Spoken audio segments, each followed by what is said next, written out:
bila kita dah ada niat, kita azam. Azam dengan niat ni dia lebih kurang, tetapi azam ni lebih kuat.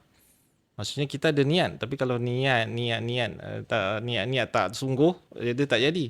Dia kena ada azam. Kemudian bila kita dah ada azam, kita doa kepada Allah Subhanahu Wa Taala.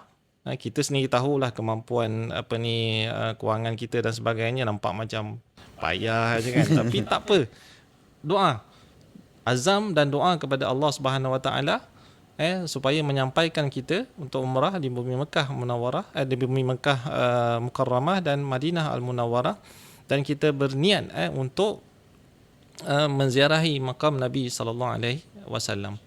Jadi dengan cara yang tersebut, insya-Allah kita akan sampai ke Haramain Mekah dan Madinah, lebih-lebih lagi Madinah, untuk menziarahi Nabi sallallahu alaihi wasallam.